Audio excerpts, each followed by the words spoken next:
Isaac Shelton, Chase Cunningham, and Carlos Penales all play high school baseball. And just like every field has a home plate, each of these boys shares a common dream: to represent their hometown like the late baseball great Mickey Mantle. He was probably one of the greatest baseball players ever. Everyone knows about Mantle's success for the New York Yankees and his 12 World Series appearances in 14 years.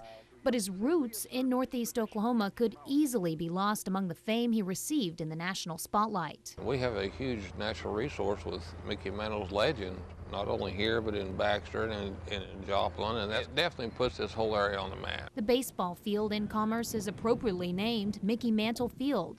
Mantle's old high school even today hosts an annual wood bat tournament called the Mickey Mantle Classic. In his early days, Mantle played for the Joplin Miners and the Baxter Springs Whiz Kids. He blasted onto the national scene in the 1950s, switching from shortstop to outfield. I want to try to do like I feel like he would do out there in right field. You can say, well, he came from the same place I'm at, so I can do this too, you know. Everybody's heard how far he could hit the ball, but they were absolutely amazed, and so was I, when he hit a ground ball to second base and beat it out to first base.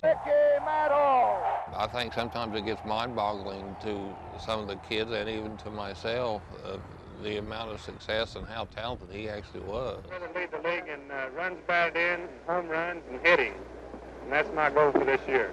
Mantle's childhood home still stands today at 319 South Quincy in Commerce. It's where Mantle learned to play the game. Commerce High School shortstop and pitcher Carlos Penales lives nearby. His dad and his grandpa, they taught him how to switch hit. Mantle's dad, Mutt, pitched right-handed, his grandfather left-handed. A plaque outside the home reads, "Every day when his father returned home from the mines, he and Mickey would start batting practice that lasted until dark." They made up games to add some fun to Mickey's batting lessons. The barn still sits there today where he claims that his dad and his grandpa would toss the ball to him and he'd hit it into the barn. You could even still see the dents in the barn from where the ball's hit. Just like the switch hitting lessons Mantle's father and grandfather gave him, Mickey's success teaches these Commerce players to have hope to follow in his footsteps. I feel like I can go out and achieve great things just by seeing what he accomplished in his life.